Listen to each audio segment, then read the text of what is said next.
I think that a large reason that so much of our response to hopelessness.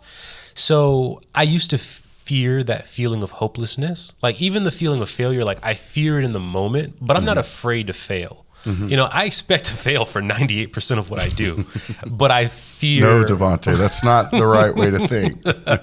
You see, bad organization. You already set yourself up for failure.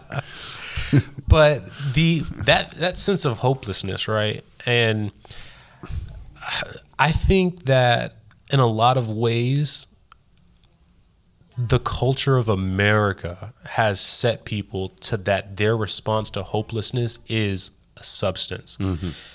Because when I look at how I respond to hopeless now, I literally look at it and I just say to myself, dude, this sucks right now. You suck right now.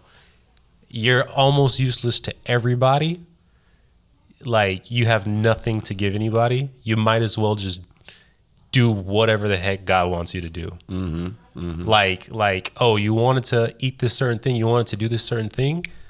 Well, maybe God wants you to go and, you know, make a meal and give it to somebody, or go buy somebody something at a gas station. You know, like I've gotten to a thing where my response to hopelessness is that action. Yeah. You got to have action. Because the positive action.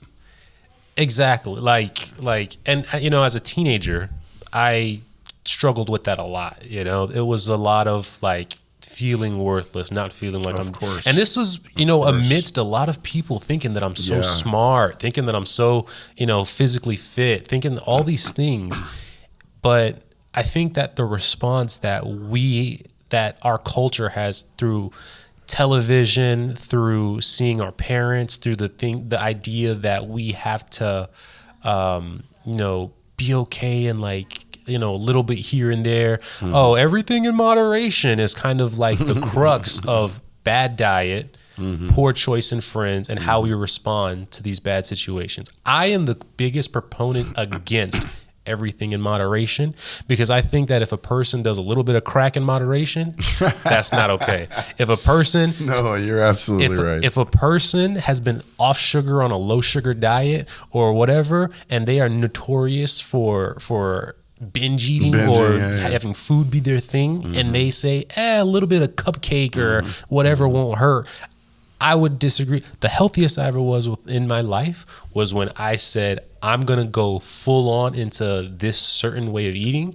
And what broke me out of it was me being around and listening to the idea of a little bit won't hurt. And then I did it. And then a little bit became a little bit on the regular. And then a little bit on the regular came a little bit whenever I want it. You know, here I am now 50 pounds later. You know, that could be a me problem though, people. And here I am 50 pounds more than what Devante's talking about. I'm carrying a, you know, 8-month-old baby here. Still waiting to figure out when it's going to be born. You got a couple inches on me though, so you wear it better. I don't know, man. I'm sorry, people are starting to give me a hard time. I don't know. Man, friends are like, dude, when do you do? I'm like, come on, seriously. See, this is actually the reason why I didn't have the camera on, is because in my last episode, I was like, nah, me in that shirt, not okay. Really? Are you serious? No, that's not why, but. So this is why we're all black today, Devante. You got to wear black, man, and suck it in. Come on, like military days. You know? But right, even this issue that we talk about here, right, this comes down to an issue of, we don't say this in a place of hopelessness. We say this in a place of, we know that this is a symptom of us lacking self-discipline, you know? So, and the person. But a lot of folks don't. You got to realize there's a lot of people that they don't know. They don't have just that simple little guidance, man. You know, there are kids out there right now that are, you know, really being abused and brought into an environment that no human being should have to suffer. And it's bad.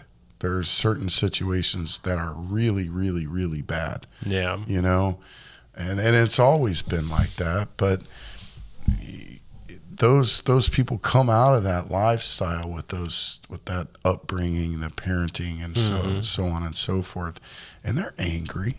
Yeah. Because then they're starting to see all this stuff on. I'll put it it'll give you a perspective. When I was a kid, I used to look up on the TV and see those new cars. Mm-hmm. My folks weren't driving new cars. Yeah. And I would always ask, Mom, Dad, why don't you have one of those new cars? Well, we can't afford it. What do you mean you can't afford it? We don't have them. We don't make enough money. You know, so that was the comparison that I had. Yeah. Now, with all the social media and all of that, you're comparing yourself to everything you see on social media.